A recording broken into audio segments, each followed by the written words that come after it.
اعوذ باللہ من الشیطان الرجیم بسم اللہ الرحمن الرحیم یقول الانسان یومئذ این المفر کلا لا وزر الى ربک یومئذ المستقر ينبأ الإنسان يومئذ بما قدم وأخر بل الإنسان على نفسه بصيرة ولو ألقى معاذيره لا تحرك به لسانك لتعجل به إن علينا جمعه وقرآنه فإذا قرأناه فاتبع قرآنه ثم إن علينا بيانه كلا بل تحبون العاجلة وتذرون الآخرة وجوه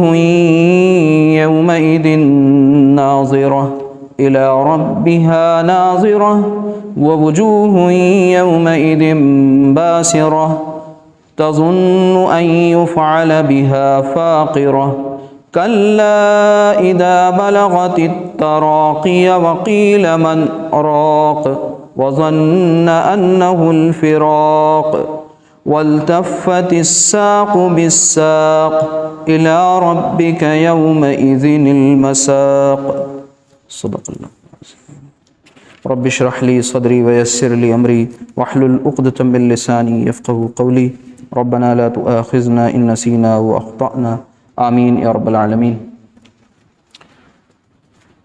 عزیز دینی بھائیوں،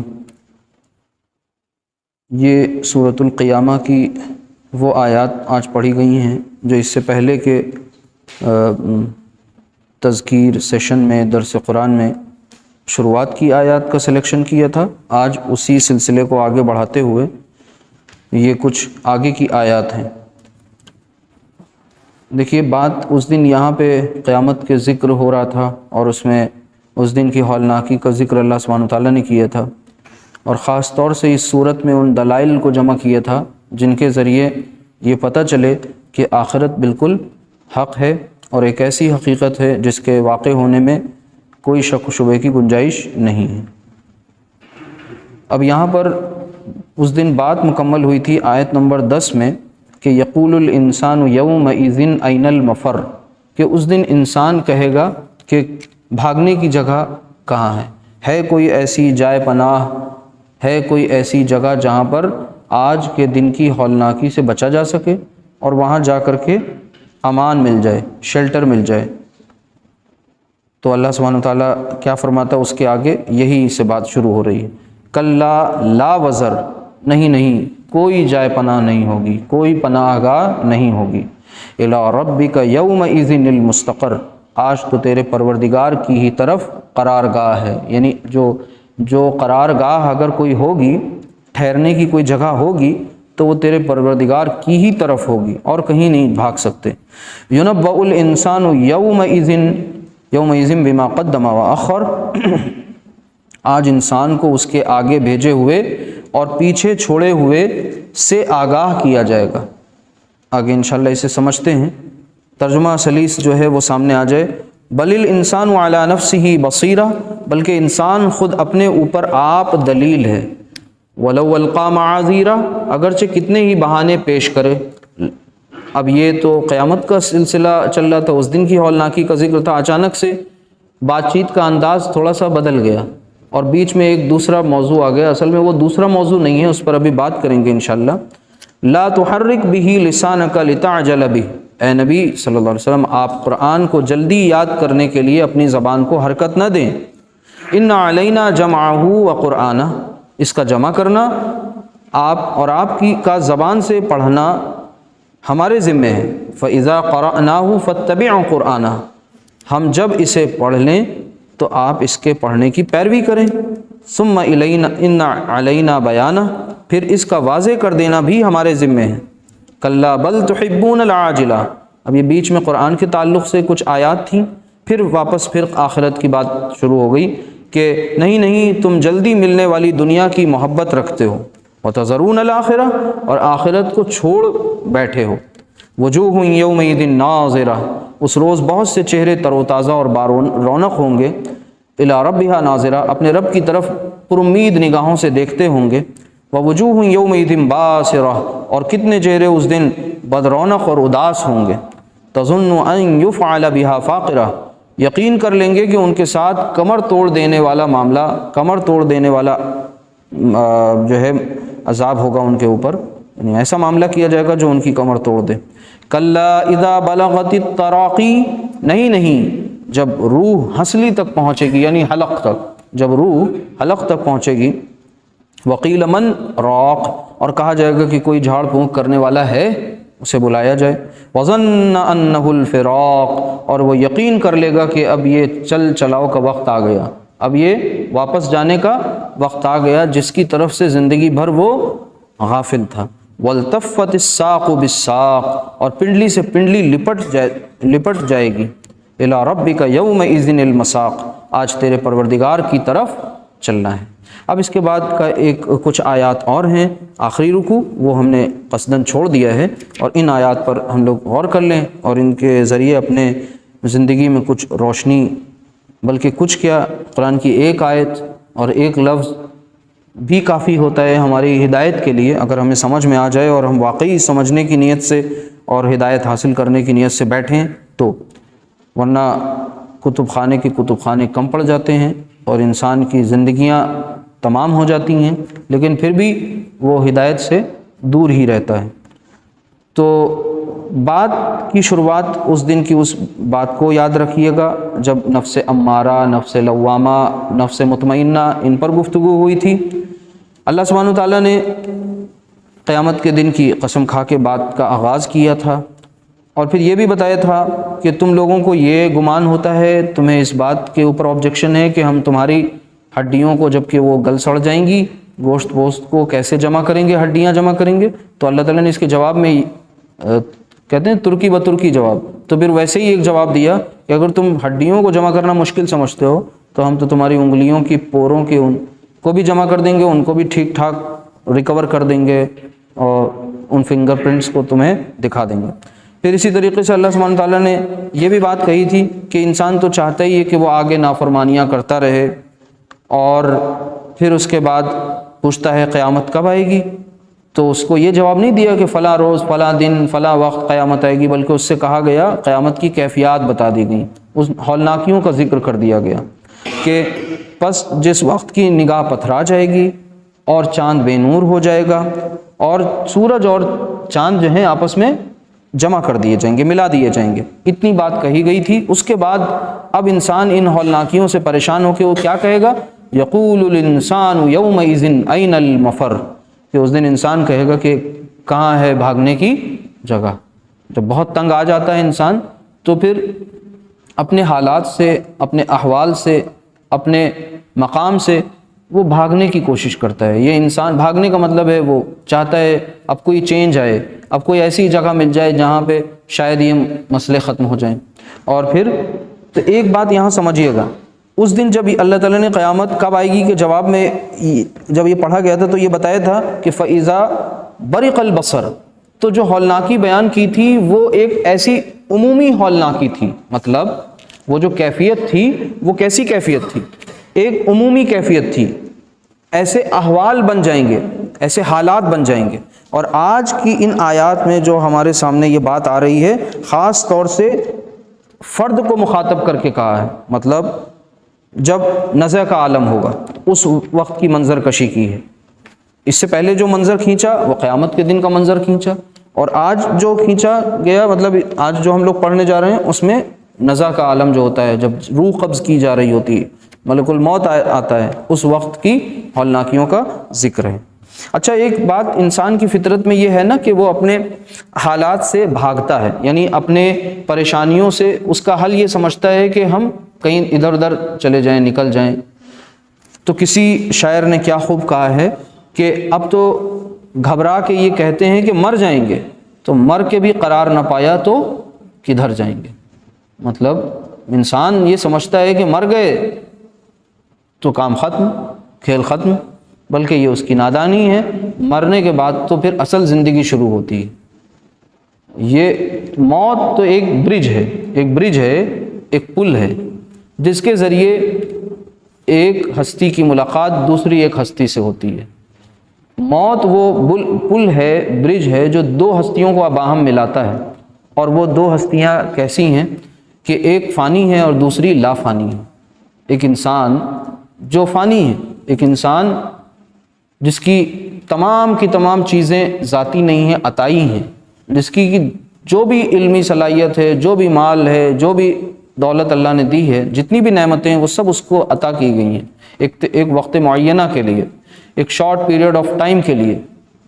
پھر اس کے بعد جب موت آتی ہے تو یہ سارے معاملات تھوڑی دیر کے لیے منقطع ہو جاتے ہیں، بلکہ ہمیشہ کے لیے، اور پھر کچھ اور معاملات شروع ہو جاتے ہیں۔ یہ معاملات ختم ہونے والے تھے، اب جو معاملات آئیں گے وہ لا متناہی سلسلے کے لیے ہوں گے، کبھی نہ ختم ہونے کے لیے، ایٹرنل، ایور لاسٹنگ، ہمیشہ کے لیے۔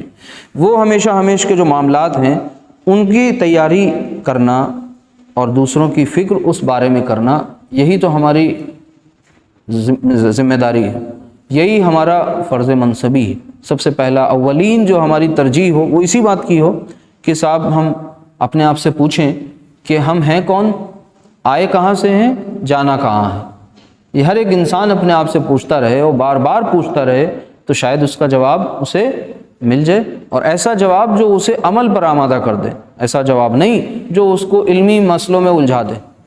تو علمی مباحثیں، علمی بحثیں ایک الگ ہی دنیا ہے، لیکن وہ علم جو عمل سے خالی ہو اللہ تعالیٰ کو سخت ناپسند ہے۔ تو ہم سب کی کوشش اور فکر اور توجہ اسی بات کی ہو کہ یہ جو کچھ ہم پڑھیں گے، یہ جو کچھ ہم سنیں گے، اس میں سب سے پہلے ہم اپنی تصویر کو دیکھیں گے۔ یہ ایک آئینہ ہوگا جس میں ہم اپنے آپ کو دیکھ رہے ہوں گے۔ جب آئینہ سامنے ہوگا تبھی تو ہمارے چہرے کے بدنما داغ اس پہ نظر آئیں گے، اور جب آئینہ ہم دوسروں کی طرف کرے رہیں گے ہمیشہ تو ہمیں اپنی کوتاہیاں، اپنی کمیاں، اپنی خرابیاں کبھی نظر نہیں آئیں گی۔ تو جس طرح سے کبھی کسی نے کہا کہ literature is the mirror of society, جو ادب ہوتا ہے وہ معاشرے کا آئینہ ہوتا ہے، یعنی ادب میں وہی کچھ ہوتا ہے جو معاشرے میں چل رہا ہوتا ہے۔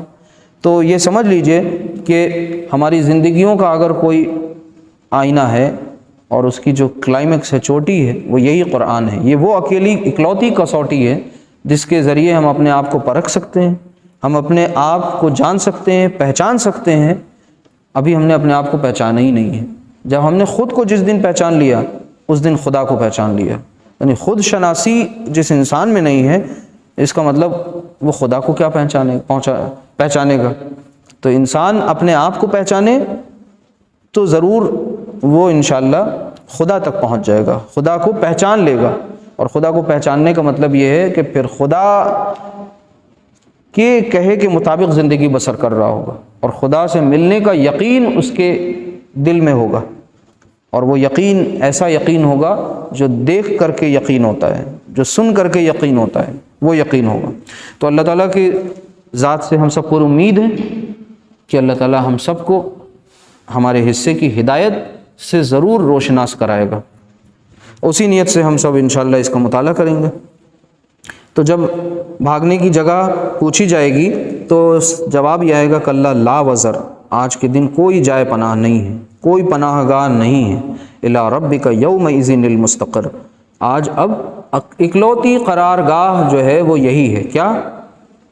رب کے پاس، وہ انجام بد کی شکل میں ہو یا انجام نیک کی شکل میں ہو، وہ اچھا انجام ہوگا یا برا انجام ہوگا، تیسری کوئی جگہ ہی نہیں ہوگی۔ تو پناہ تو اصل میں نہ کہیں جہاں میں امان ملی، جو امان ملی تو پھر ہم جیسے گناہ گاروں کو اس خدا کے در پہ امان ملی ہے کہ نہیں، تو اس خدا کے در کو ہمیں تلاش کرنا ہے کہ وہ اس کی رسائی کہاں سے ہوتی ہے۔ تو یہاں پر ایک جو الفاظ آ رہے ہیں جیسے مستقر ہے، مفر ہے، اس پر اگر آپ غور کریں تو ہم لوگوں کو کچھ کی ورڈز مل سکتے ہیں۔ جیسے ہم جس مکان میں رہتے ہیں بہت اہتمام سے اس کی تعمیر کرتے ہیں، بڑے اہتمام سے اس کے مینٹیننس پر دھیان دیتے ہیں۔ اصل میں یہ مکان جس کو ہم ذاتی سمجھتے ہیں یہ تو وقتی ہے، اس کو کہیں گے یہ دار الفرار ہے۔ تو جو انسان اس مکان کو اپنے ہاتھوں سے بنائے ہوئے مکان کو دارالفرار سمجھے گا، یعنی بھاگنے کا مکان، یہاں سے رہنا نہیں ہے، یہاں سے جانا ہے، کوچ کرنا ہے، تو دنیا میں جب ایسا سمجھ رہا ہوگا تو آخرت میں اس کو واقعی دارالقرار مل جائے گا۔ لیکن جو اپنے اس مکان کو ہی دارالقرار سمجھے بیٹھا ہوگا تو وہ وہاں اس دن ضرور کہے گا این المفر، کیا کہے گا؟ یہ جائے پناہ کہاں ہے؟ وہ اس دن یہی کہہ رہا ہوگا کہ بھاگنے کی جگہ، چھپنے کی جگہ، بچ جانے کی جگہ کہاں ہے، فیس نہ کرنے کی جگہ کہاں ہے؟ تو اس کو یہی کہا جائے گا تیرے رب کے آج کے دن تو قرارگاہ صرف تیرے رب کے پاس ہے۔ یُنَبَّأُ الْإِنسَانُ يَوْمَئِذٍ بِمَا قَدَّمَ وَأَخَّرَ، آج انسان کو اس کے آگے جو اس نے بھیجا اور جو پیچھے چھوڑا اس سب کی خبر دے دی جائے گی، اس سب سے اس کو انفارم کر دیا جائے گا، بتلا دیا جائے گا، جتلا دیا جائے گا، اس پر واضح کر دیا جائے گا۔ اور پھر آگے کیا ہے؟ بَلِ الْإِنسَانُ عَلَى نَفْسِهِ بَصِيرًا، اور انسان خود اپنے آپ میں دلیل ہے، اس کا نفس خود، اس کا ضمیر خود گواہی دے گا کہ وہ ہے کیا۔ اب اس بات کو سمجھیے، آگے پیچھنا اور پیچھے چھوڑنا، یعنی اس نے آگے کیا اعمال بھیجے، جن اعمال کا سکہ وہاں چلے گا، اس نے آگے کیا برائیاں بھیجیں جس کے ذریعے وہ ہلاکت و تباہی کے در پہ پہنچ جائے گا، اس نے پیچھے اپنے کیا چھوڑا، یعنی اس نے پیچھے اپنے کون سے خیر کی چیزیں چھوڑیں جس سے اس کو صدقہ ملتا رہے، ثواب ملتا رہے، اور اس نے کیا شر چھوڑا جس کا عذاب اور وبال اس کے پیچھے لگا رہے۔ یعنی ایک کانسیپٹ ہے اسلام میں صدقہ جاریہ کا، آن گوئنگ چیریٹی، جو انسان کے فوت ہو جانے کے بعد بھی اس کا اجر، اس کا ثواب اس کو ملتا رہتا ہے، اور وہ یہی ہے کہ اس کے ذریعے کیے جانے والے خیر کے جو کام ہوتے ہیں، اور ان میں خیر کے کام، رفاع عامہ کے کام، عوام الناس کی فلاح و بہبودی کے کام، کسی کو کوئی علم دے دیا، کسی کو کچھ پڑھا دیا، سمجھا دیا، کسی کی کوئی ضرورت اور حاجت اللہ کے دیے ہوئے مال سے پوری کر دی، کسی کی کوئی بگڑی بنا دی، اس اعتبار سے کہ دنیا میں وہ پریشان تھا، ہمارے پاس آیا، اس کے حالات خراب تھے، ہم نے اس کو صحیح سجیشن دے دیا، صحیح مشورہ دے دیا، اس کو مسافر کو صحیح راستہ بتا دیا۔ یہ سب وہ چھوٹی چھوٹی نیکیاں ہیں جو وہاں بہت بڑے بڑے اجر کے طور پہ دکھیں گی، نظر آئیں گی۔ اب اسی میں ایک اور آن گوئنگ چیریٹی ہے، صدقہ جاریہ ہے، وہ نیک صالح اولاد اپنے پیچھے چھوڑ کر جانا۔ اللہ تعالیٰ کی بہت بڑی نعمت ہے اولاد۔ اب اس اولاد کو ہم اپنی تباہی کا ذریعہ بھی بنا سکتے ہیں، اور اسی اولاد کو ہم اپنی کامیابی کا ذریعہ بھی بنا سکتے ہیں۔ اللہ تعالیٰ نے ہمارے ہاتھ میں فی الحال یہ دے دیا ہے اختیار، اولاد کو نیک ہوگی، صالح ہوگی، اولاد اللہ کے حکموں پر چلنے والی ہوگی، عوام الناس کے ساتھ شفقت کا، رحمت کا معاملہ کرنے والی ہوگی، تو پھر وہی اولاد ہمارے لیے صدقہ جاریہ بن جائے گی۔ اور اگر اس اولاد کی پرورش میں، نگہداشت میں، خبرگیری میں ہم نے لاپرواہی برتی ہوگی، اور ہماری لاپرواہی کی وجہ سے، ہمارے تربیت نہ کرنے کی وجہ سے اس نے اگر غلط راستے کا سلیکشن کیا ہوگا، تو پھر ڈریے، خوف کھائیے اس دن سے کہ کہیں ایسا نہ ہو کہ اس بچے کے ذریعے کیے جانے والے اعمال کا، بد اعمالیوں کا بوجھ ہمارے کھاتے میں ڈال دیا جائے۔ تو اس بات کو سمجھنے کی انتہائی ضرورت ہے۔ اللہ تعالیٰ الرحیم ہے، الرحمن ہے، اس کی ذات سے امید یہی ہے کہ وہ ہماری بدعمالیوں پہ نگاہ ہی نہ ڈالے، لیکن اصول تو یہی ہے کہ صاحب دونوں چیزیں کاؤنٹ ہوں گی، دونوں چیزیں دیکھی جائیں گی۔ ہم تو اللہ کی ذات سے یہی امید رکھتے ہیں کہ اللہ تعالیٰ ہماری بدعمالیوں پر نگاہ ہی نہ ڈالے، اور صرف دو چار اکا دکا جو ہم نے کام کیے کبھی شاید وہی قبول ہو جائیں، شرف قبولیت انہیں مل جائے اور بیڑا پار ہو جائے۔ تو ہم سب اللہ تعالیٰ سے دعا کرتے رہا کریں، اللہم حاسبنا حسابا یسیرا، کہ ہم سب کا اللہ تعالیٰ آسان حساب لے۔ تو یہ ساری کی ساری چیزیں وہاں سلسلے وار دن تاریخ کے ساتھ اس کتاب میں درج ہوں گی، جس کا نام کتاب زندگی ہے، جس کو بار بار ہم لوگ پڑھا کریں، اقرأ کتابک کفیٰ بنفسک الیوم علیک حسیبا۔ سورہ بنی اسرائیل کی آیت ہے کہ پڑھ آج تو اپنی کتاب، آج اپنا حساب کرنے کے لیے تو اکیلا کافی۔ تو اس کتاب کو سامنے پیش کر دیا جائے گا۔ اچھا، کیا یہ ضرورت ہے کہ سامنے پیش کیا جائے؟ کیا اللہ تعالیٰ جانتا نہیں ہے ہمارے بارے میں؟ بالکل جانتا ہے۔ اور جبکہ یہ خود کہا جا رہا ہے بل الانسان علی نفسہ بصیرہ، کہ بلکہ انسان خود اپنے ضمیر، اپنے آپ میں اس کا ضمیر خود گواہی دے دے گا، وہ خود اپنے آپ میں ایک دلیل ہوگا، یعنی اسے سب پتہ ہوگا، سب واضح ہوگا کہ اس نے کیا کچھ ککرم کیے ہیں، کیا ستکرم کیے ہیں، وہ سمجھ رہا ہوگا، مطلب برے کام اچھے کام۔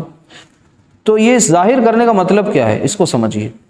انصاف کا تقاضا یہ ہے کہ برسر محفل، انصاف کا تقاضا یہ ہے کہ برسر محفل جب اجلاس ہو لوگوں کا، لوگ اکٹھا ہوں، دونوں فریقین جمع ہوں، تو پھر وہاں پر کیا پیش کیے جاتے ہیں، وہاں پر ثبوت پیش کیے جاتے ہیں، تب اس کے بعد جج صاحبان فیصلہ سنایا کرتے ہیں۔ کبھی فیصلہ ایسا ہوا ہے کہ بھئی چور تو ہے ہی ہے، یہ چور، یہ زناکار زانی ہے، یہ فلاں ہے، یہ فلاں ہے، یہ فلاں ہے، تو اب ان کو کیا ضرورت ہے، ان کو ان کے فرد جرم ان پر عائد کی جائے، سیدھے سیدھے ان کو سزا سنا دی جائے؟ نہیں، پہلے ان کے جرم کو پبلکلی بولا جاتا ہے اور اس کا اعتراف و اقرار بھی کروایا جاتا ہے، وہ عوام الناس کے سامنے، سب کے سامنے علی الاعلان برملا اس بات کا معترف ہوتا ہے کہ ہاں میں نے یہ گناہ کیے ہیں۔ اب اس کو قبولوانے کے لیے ثبوت اس کے سامنے رکھے جاتے ہیں۔ پہلے وہ انکار کرتا ہے، اور پھر جب وہ انکار کرتے کرتے سوالات میں پھنس جاتا ہے تو پھر اس کے بعد سامنے اس کو رکھ دیے جاتے ہیں۔ آج دنیا میں کال ڈیٹیل نکل آتی ہے، کیوں نکل آتی ہے کال ڈیٹیل؟ پہلے تو اس سے پوچھ تاچھ ہوتی ہے، طرح طرح سے گھما گھما کے 10-15 سوال، جب سوالات کے جال میں وہ الجھ جاتا ہے اور وہ انکار تب بھی کرتا رہتا ہے، تو اس کے بعد پھر صاحب کھول کے رکھ دیا جاتا ہے سامنے، تو وہ کیا کرتا ہے، ایک دم ہاتھ کے طوطے اس کے اڑ جاتے ہیں۔ اس نے تو کبھی وہم و گمان میں بھی نہیں سوچا ہوگا کہ صاحب ہم بات تو اپنے فون سے کر رہے تھے، ریکارڈنگ اس کی کہاں ہو رہی تھی، ہم نے کبھی اپنے موبائل میں ڈیوائس میں ریکارڈنگ نہیں لگائی۔ لیکن جب دنیا کے آلات اتنے اسٹرانگ ہیں، دنیا کا سسٹم اتنا اسٹرانگ ہے کہ وہ 20 سال پہلے، 15 سال پہلے کی ہوئی بات چیت بھی، اور کس کس نمبر سے کال کی گئی، وہ سارا ڈیٹیل، ہماری حرکات و سکنات، ہم یہاں سے لے کے 4 کلومیٹر کا ہم نے سفر کیا تو کس کس کیمرے میں کہاں کہاں ہم نے کیا کیا کیا، ساری چیزیں قید ہو گئیں، اور وہ سب کڑی جوڑ دی جائیں تو ایک مووی بن جائے، فلم بن جائے، پورا ایک اسٹوری بن جائے۔ تو جب دنیا کی چیزیں یہ کرنے میں سکشم ہیں، ایبل ہیں، تو کیا انسان کی عقل اس بات کو لے کر بالکل ایک دم معاوف ہو گئی ہے؟ وہ یہ سمجھ ہی نہیں سکتا کہ نہیں صاحب جب ہم کر سکتے ہیں تو یہ خدا کیوں نہیں کر سکتا؟ یہ کتنا آسان ہے یہ سمجھنا۔ تو اس دن دکھایا اس لیے جائے گا نامہ اعمال تاکہ ہم کو ہمارا جس انسان کی بدعمالیاں ہوں گی وہ اس پہ واضح ہو جائیں، اور وہ خود قبول نامہ پیش کر رہے ہوں، معترف ہو، اقرار کر رہا ہو، تو یہ اپنے آپ میں کیا بہت بڑی ندامت و شرمندگی والی بات نہیں ہوگی؟ بالکل ہوگی۔ اللہ تعالی ہم سب کی حفاظت فرمائے۔ وَلَوْ أَلْقَى مَعَاذِيرًا، اب وہ بہت کتنے ہی بہانے پیش کرے، اب وہ بہانے دنیا میں بھی ایکسکیوزز آتے ہیں، اپنی کمیوں کو انسان جو ہوتا ہے کبھی جنرلی ایکسیپٹ نہیں کرتا، بلکہ جب اس سے پوچھا جاتا ہے تم نے یہ کیوں نہیں کیا تو یہ جواب نہیں دیتا ہے یہ کیوں نہیں کیا، یہ ہو گیا تھا، وہ ہو گیا تھا، یہاں چلے گئے تھے، وہاں چلے گئے۔ چھوٹا بچہ بھی یہی کہتا ہے کہ لائٹ نہیں آ رہی تھی اس لیے ہوم ورک نہیں کیا، ٹھیک ہے، سیدھا سیدھا یہ جواب نہیں دیتے کہ بھائی ہماری غلطی ہے اور ہم نے نہیں کیا۔ اگر اپنی غلطی انسان مان لے تو بہت سے مسائل حل ہو جاتے ہیں، لیکن اگر اپنی غلطی نہ مانے تو مسئلے اور بڑھ جاتے ہیں۔ تو وہاں پر وہ کتنے ہی بہانے پیش کرے، خود اس کا ضمیر اس بات پر گواہی دے رہا ہوگا جو وہ کچھ سابقہ زندگی میں کر کے آیا ہوگا، اور اپنے پیچھے جو بوجھ اور وبال جو چھوڑ کے آیا ہے سب اس کو معلوم ہوگا، اس دن دکھا دیا جائے گا۔ لا تحرک به لسانک لتعجل به، اب یہ 4-5 آیات ہیں، 4 آیات۔ ایسا لگتا ہے کچھ لوگوں کے نزدیک کہ بھئی یہ آیات ایک دم کلام بدل گیا، ایک بات ہو رہی تھی آخرت کی، بیچ میں قرآن کی بات آ گئی۔ اصل میں اس کی مثال اس طرح سے سمجھیے کہ نبی کریم صلی اللہ علیہ وسلم احادیث سے، آثار سے یہ بات ثابت ہے کہ جب وحی نازل ہوتی تھی تو آپ صلی اللہ علیہ وسلم بہت عجلت کے ساتھ حضرت جبرائیل کے ساتھ جلدی زبان کو حرکت دے کر کے ابتدائی زمانے میں یاد کر لینے کی کوشش کرتے تھے۔ اب ظاہر سی بات ہے یاد کر رہے ہیں کوشش، اور وہ اللہ کا کلام ہے، تو انہیں خوف یہ ہوتا تھا کہیں ایسا نہ ہو ہم کچھ مس کر جائیں، اور کہیں ایسا نہ ہو خدا نخواستہ ہم سے کچھ بھول چوک ہو جائے۔ تو اللہ تعالیٰ نے اس بات کو بہت ہی مشفقانہ انداز میں یہاں بتایا، لا تحرک به لسانک لتعجل به، کہ اے نبی آپ قرآن کو جلدی یاد کرنے کے لیے اپنی زبان کو بار بار حرکت نہ دیں تسلی دی اور کیا بتایا، ان علینا جمعہ و قرآنہ، ہم اس قرآن کو جمع بھی کرا دیں گے. یعنی پہلے کیا ہوا، قرآن 23 سال کے وقفے میں نازل ہوا دورانیے میں، تھوڑا تھوڑا بقدر ضرورت. ایک اس کا نزول جو ہے آسمان دنیا تک ہے لوح قلم سے، لوح محفوظ سے، اور پھر اس کے بعد تدریجاً بتدریج ضرورت پڑنے پر جیسے حالات ہوئے، جیسے احوال ہوئے، ویسے ویسے اس کا نزول. تو ان علینا جمعہ و قرآنہ، اس کا جمع کرنا اور آپ کا زبان سے پڑھنا ہمارے ذمے ہے. یعنی ہم اس کی جمع کرائیں گے جب یہ اکٹھا ہوگا، اور پھر اس کے بعد آپ سے اسے پڑھائیں گے، یعنی اس کو پڑھ کر کے بھی سنانے کا اہتمام میرے ذمے ہے. فَإِذَا قَرَأْنَاهُ فَاتَّبِعْ قُرْآنَهُ، ہم جب اسے پڑھ لیں تو آپ اس کے پڑھنے کی پیروی کریں. اب ہم پڑھنے سے مراد کیا ہے؟ اصل میں حضرت جبرائیل بھی پڑھ رہے ہیں تو وہ کون پڑھ رہا ہے؟ خدا پڑھ رہا ہے، کلام اللہ ہے نا وہ. پھر وہ کلام اللہ قول جبرائیل بنا، پھر وہ قول رسول بن گئے. بھئی ہے تو وہ کلام اللہ کا ہی اوریجنلی، وہ آیا بذریعہ جبرائیل اور قلب رسول پر اس صلی اللہ علیہ وسلم اس کا نزول ہوا. تو اس کا جمع کرنا، اس کا یاد کرانا، اس کا اہتمام کے ساتھ قرآن کی پھر آپ کو پیروی کرا دینا، یہ سب کچھ میرے ذمے ہے. ثم ان علینا بیانہ، پھر اس کا واضح کر دینا ہمارے ذمے ہے. اب اس کے بارے میں یہ بات مفسرین کا کہنا یہ ہے کہ یہ جو بیان کا معاملہ ہے یہ دراصل وحی خفی کی طرف اشارہ ہے. کس کی طرف؟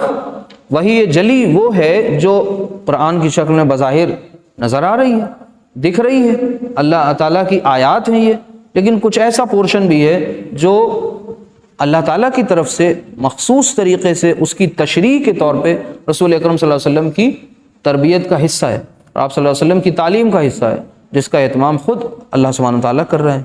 تو وہ بھی ایک الہامی شکل ہی ہے اور اللہ تعالیٰ کے ذریعے اس بات کی تعلیم دی جا رہی ہے. تو یہ بات ہے یہاں پر. اچھا، ان 4 آیات میں اس کو ہرگز یہ نہیں سمجھنا ہے کہ یہ بالکل الگ کی چیز اس میں ڈال دی گئی ہے. اس کی مثال ایسے ہے جیسے ایک ٹیچر کچھ لیکچر دے رہا ہے اور وہ کوئی بہت اہم ٹاپک کو سمجھا رہے ہیں.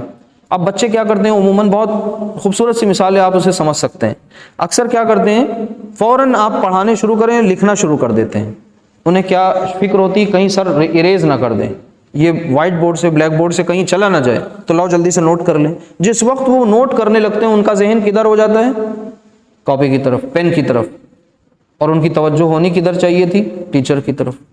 تو یہ اصل میں وہ پوری صورت جو ہے وہ پورا ایک واقعہ ہے جو وہاں موجود ہے. اس کے لیے تو یہ اسی کا حصہ ہے کہ اللہ کے نبی صلی اللہ علیہ وسلم نے بار بار پڑھنا شروع کیا تو فوراً ادھر سے بیچ میں تربیت آئی اور پھر بعد میں پھر بات وہیں سے شروع ہو گئی جہاں سے چھوڑی گئی تھی. تو یہ بات ہو گئی. تو جو اس محفل میں موجود ہے اس کے لیے تو یہ وہی ہو بہو بات ہو گئی، اور جو لوگ نہیں موجود تھے ان کے لیے کیا بات ہوئی کہ صاحب یہ نئی آیات بیچ میں الگ سے آ گئی ہیں یہاں پر. تو یہ ہماری اپنی بات نہیں ہے، یہ مفسرین کی آراء ہیں اور یہ ایسی ہیں کہ قابل اطمینان ہے، سمجھنے والی ہیں. آگے پھر اس کے بعد کلا بل تحبون العاجلہ، اب پھر آخرہ کے مقابلے میں عاجلہ. آخرہ مطلب بھئی ظاہر سی بات ہے دنیا کا جوڑا ہے آخرت، اور عاجلہ دنیا کا ایک نام ہے. عاجلہ کا مطلب ہوتا ہے جو چیز بہت جلدی مل جائے، اور دنیا میں مال بھی جلدی مل جاتا ہے، دنیا بھی جلدی مل جاتی ہے. یہاں انسان کوئی نیکی کرتا ہے تو فوراً چاہتا ہے اس کا ہمیں آؤٹ پٹ ملنے لگ جائے فوراً. کوئی انویسٹمنٹ کیا تو بڑا انویسٹمنٹ کر دیا کہیں تو آپ کو الیکشن بھی جیتنا ضروری ہے، نہیں تو پھر سارے جتنے خیر کے کام کیے تھے وہ سب برباد ہو گئے. تو انسان فوراً، آج آپ کوئی خیر کا کام بھی کریں گے تو فوراً اس کی لوگوں نے اپنے ذہن میں ایک شبیہ بنا لی ہے کہ صاحب ان کے ارادے کچھ نیتا نگری والے لائن کے ہیں. کیوں؟ کیونکہ لوگوں کا تصور ہی ایسے ہی بن گیا ہے کہ جو بھی کچھ ہمیں خیر کرنا ہے وہ کس کے لیے کرنا ہے؟ بدلے کے لیے کرنا ہے. اور کون سا بدلہ؟ آخرہ والا بدلہ نہیں، عاجلہ والا بدلہ. 9 نقد اچھے ہیں، تیرا ادھار نہیں اچھے ہیں. یہ ہے ہمارا تصور، اور یہی تصور ہم کو تباہی کی طرف لے جاتا ہے. ہمارا تصور اس کا الٹ ہونا چاہیے کہ تیرا ادھار بہت اچھے ہیں، کیونکہ اس کا کتنا بڑا اجر ملنے والا اور کتنا گناہ ملنے والا ہے ہمارے گمان سے بھی بہت پرے ہے. ہم اسے سوچ نہیں سکتے، بیونڈ امیجنیشن ہے. صرف جھگڑا اور سمجھ کا پھیر ہے اسی بات کا کہ یہاں جو کچھ ہے وہ مل جا رہا ہے فوری، لیکن وہ اس کی کوئی اہمیت اور کوئی وقت نہیں ہے آخرت کے مقابلے میں. تو اللہ تعالیٰ کہہ رہا ہے تمہاری تو خصلت ہی یہی ہے، تمہاری تو فطرت ہی یہی ہے کہ تم دنیا سے محبت کرنے والے ہو، دنیا سے عشق کرنے والے لوگ ہو۔ یعنی گھوم پھر کے ہم لوگ بار بار برائی کی طرف آمادہ ہوں گے، یہ ہماری اندر سے کہیں نہ کہیں ایک امارہ کی طرف سے ہے نا معاملہ۔ لیکن اللہ تعالیٰ نے ایسی بے سہارا بے یار و مددگار نہیں چھوڑ دیا، اندر ہی ایک ایلیمنٹ رکھا ہے، اس کی بھی آواز سنتے رہیں، اور وہ ملامت کی آواز آتی ہے، لیکن اس ملامت کی آواز کو حکمتوں، مصلحتوں اور بہت ساری ایسی دلیلوں کے ذریعے خاموش کر دیتے ہیں۔ مثال کے طور پہ اگر ہم کچھ غلط کر رہے ہوں، ایک دل کہہ رہا ہے کہ صاحب آپ غلط کر رہے ہیں، دوسری طرف سے آواز آئے گی نہیں یار آپ کے حالات بہت اچھے نہیں ہیں۔ ہو سکتا ہے گھر میں ہی کوئی مشورہ دے بیٹھے، ہو سکتا ہے باہر یار ابھی تک تو سب سوکھا چل رہا تھا، اب تھوڑی سی چیز درست ہوئی ہے، یہ اللہ کی رحمت ہے، سمجھا دیا گیا بس، اب چاہے وہ زحمت ہی کیوں نہ ہو، بہت بڑی مصیبت ہی کیوں نہ ہو۔ تو انسان نے جو ملامت کی آواز آتی ہے اس کو بھی حکمتوں کے تہ کے نیچے دبا دیا ہے، اس کو بھی مصلحتوں کا لبادہ اڑا دیا، اور بہت ساری اپنے جو ویسٹڈ انٹرسٹ ہوتے ہیں، اپنے جو ذاتی مفادات ہیں، ان کے کپڑے اس کو پہنا کر کے اس کو سلا دیا۔ اب لوامہ خاموش، ایک ہی ایکٹیو ہے اور وہ ہے امارہ۔ کہاں جائیں گے؟ وہی گرد میں، وہی ناکامی کے تہ میں۔ ادھر داہنے ہاتھ کی طرف سمجھیے لوامہ ہے، اور بائیں ہاتھ کی طرف جو ہے امارہ ہے، اور نیچے جو ہے وہ ناکامی کا رساتل ہے، بالکل ایک دم گہرائی، اور اوپر جو ہے مطمئنہ کا عروج ہے۔ اب ہمیں کیا چاہیے؟ چار ہی ڈائریکشن ہے، کدھر جائیں گے؟ دائنی طرف والے کو پکڑ لیں، اس کی آواز سنتے رہیں، اپنی اصلاح کرتے رہیں، نفس مطمئنہ کی طرف پہنچ گئے، ڈرتے ڈرتے ڈرتے ڈرتے، ٹھیک ہے، عاجزی انکساری خاکساری کے ساتھ۔ اس کے بعد وَتَذَرُونَ الْآخِرَةَ، اور آخرت کو تو تم چھوڑ بیٹھے ہو۔ اب اس کے بعد اس دن کی جو تصویر جگہ جگہ کھینچی گئی ہے۔ پھر دیکھیے دو طرح کے لوگ، ایک اس دن آئی تھی جس میں یہ بتایا گیا تھا کہ بھائی ایک وہ لوگ ہوں گے جن کو داہنے ہاتھ میں ملے گا، اور ایک وہ بائیں ہاتھ والے۔ آج یہ دیکھیے چہروں سے پہچانوایا جا رہا ہے۔ وجوہ یومئذ ناظرہ، اس روز کچھ چہرے بہت تر و تازہ ہوں گے، بہت بارونق ہوں گے، بڑا اطمینان ہوگا ان کو، اور وہ کون سے ہوں گے؟ لسعیہا راضیہ والے ہوں گے، کہ وہ اپنے سعی سے، اپنی جو دنیا میں انہوں نے کوششیں کی ہیں اس پر وہ راضی ہوں گے، اللہ تعالیٰ بھی ان سے راضی ہوگا۔ الی ربہا ناظرہ، اب ایسے لوگ جو ہیں اپنے رب کی طرف پر امید نگاہوں سے دیکھ رہے ہوں گے، ان کو پورا اطمینان ہوگا، اور وہ سکینت ان پہ نازل ہو رہی ہوگی، اور وہ انتظار میں ہوں گے، منتظر ہوں گے کہ کوئی بہت بڑا آج ہمارے لیے اناؤنسمنٹ ہونے جا رہا ہے، اور ایسا اناؤنسمنٹ جو لا فانی ہے، ایسا اناؤنسمنٹ جس کی پذیرائی بہت زبردست، ٹھیک ہے۔ آگے ووجوہ یومئذ باسرہ، اب اس کے برعکس، ناظرہ کے برعکس باسرہ، کچھ چہرے جو ہوں گے بدرونق ہوں گے، اداس ہوں گے، سیاہی ہوگی، سیاہ ہو رہے ہوں گے، اور ان کے چہرے پہ اداسی کس بات کی ہوگی؟ کیونکہ تظن ان یفعل بہا فاقرہ، یعنی انہیں یہ یقین ہو چلے گا، کیونکہ اعمال نامہ دیکھ چکے ہوں گے، اور ان کو یہ بھی پتہ ہے این المفر، کوئی بھاگنے کی جگہ بھی نہیں ہے، تو کہہ رہے ہوں گے یا لیتنی کنت ترابا، کہ کاش میں مٹی ہوتا، اور ساتھ ہی ساتھ ان کو یہ بھی بات آ رہی ہوگی تظن ان یفعل بہا فاقرہ، کہ وہ یقین کر لیں گے کہ اب ایک ایسا کمر توڑنے والا عذاب آنا ہمارے اوپر، ایک ایسا مرحلہ آنے والا ہے جس کے بعد پھر کھڑے ہونے کا کوئی امکان نہیں۔ اب ہم سوچیں کہ ہم کدھر جانا چاہتے ہیں۔ اس کے بعد دیکھیے یہ تو اس دن کا منظر، اس کے بعد اب پھر 4 آیات میں اللہ تعالیٰ نے وہ جو نزا کا وقت ہے اس کی تھوڑی سی تصویر کھینچ دی پھر سے۔ ابھی دیکھیے آیات، الگ الگ آیات، اور پھر یہ پورا ایک مضمون بن جاتا ہے۔ دیکھیے کلا اذا بلغت التراقی، نہیں، جب روح جو ہے قبض ہو رہی ہوگی، اور پھر وہ کہاں پہنچ جائے گی؟ حلق تک، ٹھیک ہے، حلق تک پہنچ چکے گی۔ وقیل من راق، اور کہا جائے گا اب کوئی بلاؤ بھائی جھاڑ پھونک والے کو، کسی مطلب اب دوا کام نہیں کر رہی ہے، ڈاکٹر نے جواب دے دیا ہے، سارے ٹیسٹ بھی، اب کوئی کام نہیں ہوا، اب کوئی جھاڑ پھونک والا ہی کچھ کر سکتا ہے، بلاؤ اس کو۔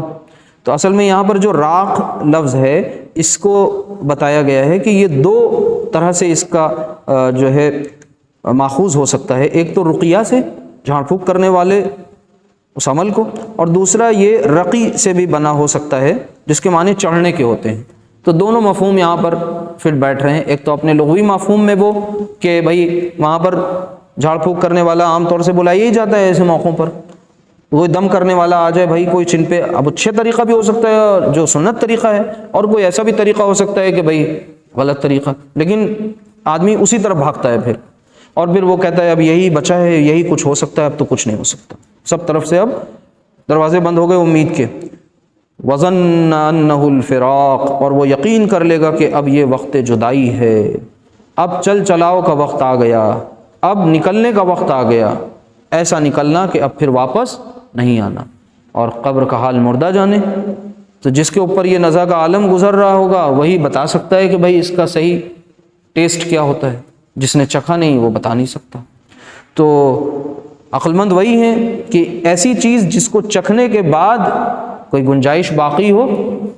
بھئی دنیا میں کوئی ڈش کا ذائقہ چکھنے کے لیے ہمارے ہوش و حواس میں ہیں ہم، لیکن اس کو چکھنے کا انتظار کون بیوقوف کرے گا کہ صاحب جب چکھ لیں گے تب یقین کریں گے؟ وہ تو بیوقوفی ہوگا کوئی. تو یہ کیفیات روز ہم دیکھ رہے ہیں. آگے پھر وَالْتَفَّتِ السَّاقُ بِالسَّاقِ، اور پنڈلی سے پنڈلی لپٹ جائے گی. ساق لفظ جو ہے یہ پنڈلی کے لیے آتا ہے لغوی مفہوم میں معنی میں، اور اس ساق کا مطلب یہ بھی ہے ایک کہ پھر اس کے الی ربک یومئذ المساق، آج تیرے پروردگار کی طرف چلنا ہے. مطلب اب یہ جو لپٹنے والی شے ہے نا، تو یہ اصل میں اس کی دنیا میں جو بہت سارے اچھائیاں اور برائیاں اور اس کی تباہی، دو طرح سے دو چیزیں ایک جگہ جمع ہو رہی ہیں. ایک تو اس کے دنیا سے کوچ کرنے کا وقت آ گیا، اس کا بنایا ہوا مال، اس کے اسباب، اس کی اولاد، دنیا کی ہر شے اس سے چھوٹ رہی ہے. سب کو وہ خیر آباد کہہ رہا ہے، الوداع کہہ رہا ہے ابد الآباد کے لیے، اب دوبارہ واپس نہیں آئیں گے، ایسا خدا حافظ کہ اب دوبارہ آئیں گے ہی نہیں. اور دوسری یہ کہ وہاں اگر دنیا میں برے کام کیے ہیں تو وہاں جا کر کے بھی اب قرار نہیں ملنے والا ہے. تو یہ دونوں چیزیں ایک جگہ جمع ہو گئیں. تو ساق اس کے لیے بھی ہے جو پنڈلی سے پنڈلی کو جڑ جانے کا معاملہ، ان دو احوال اور کوائف کا ایک جگہ جمع ہو جانا بھی اس سے مراد لیا گیا ہے تمثیلی انداز میں. لغوی معنی میں ڈکشنری میننگ میں ساق پنڈلی کے لیے ہے، اور آپ کو پتہ ہے کہ پیروں سے دم نکلتا ہے، اکثر جو ہے وہ پہلے کمزور ہو جاتے ہیں اور نحیف ہو جاتے ہیں، لاغر ہو جاتے ہیں، سوکھ جاتے ہیں، پیروں کی جان میں نہیں رہی، سن ہو جاتے ہیں. وہ تو ہے ہی ہے مفہوم. دوسرا یہ کہ دنیا چھوٹ رہی ہے، اور دنیا چونکہ صحیح سے نہیں گزری، خدائی احکام کے مطابق نہیں گزری، تو اب آخرت میں بھی کچھ اچھا ملنے والا نہیں ہے. دونوں اعتبار سے یہ گھاٹے کا سودا. تو اللہ تعالی ہم سب کی حفاظت فرمائے. بس یہی آیات تھیں. اور الی ربک یومئذ المساق، آج تیرے پروردگار کی طرف اب چلنا ہے. اب کس کا وقت ہو گیا؟ فملاقی، ملاقات کا وقت. اور ملاقات کس سے؟ احکم الحاکمین سے. ملاقات کس کے؟ رب العالمین سے. ملاقات کس سے؟ جو ہمارے دلوں میں کیا چل رہا ہے وہ بھی جانتا ہے، خیالات کیا ہیں ہمارے وہ بھی سمجھ رہا ہے، اور ہمارے ارادے کیا ہیں وہ بھی جان رہا ہے. اس کو سنتے وقت میرے دل کی کیا کیفیت ہے، اور اب آگے ارادے کیا ہیں کل سے، وہ یہ بھی جان رہا ہے. تو اس سے تو کچھ نہیں مخفی، اس کے اوپر تو سب ظاہر. تو اس کے سامنے ہم ماسک لگا کر نہ رہا کریں. ہم سب اپنے اپنے ماسک ہٹا دیں. دنیا میں انسان دوہرے زندگی جی رہا ہے. ایک ماسک لگا کر کے وہ ایک نقلی زندگی جیتا ہے، اور جب ماسک ہٹا دیتا ہے تو وہ اس کی اپنی اصلی زندگی ہوتی ہے. تو ہم اپنے رب کے سامنے اسی انداز سے اس سے ملاقات کے متمنی رہیں، تمنا رہے کہ ہمیں بچ بچ کر چلنا ہے اور اچھے انجام کی طرف چلنا ہے. اللہ تعالی ہم سب کو عمل کی توفیق عطا فرمائے، دین کی صحیح سمجھ عطا فرما دے، اور ہمیں اللہ سبحانہ وتعالی آخرت کا زندہ یقین ہمارے دلوں میں پیدا فرما دے. سبحانک اللہم و بحمدک، اشہد ان لا الہ الا انت، استغفرک و اتوب الیک. السلام علیکم ورحمۃ اللہ.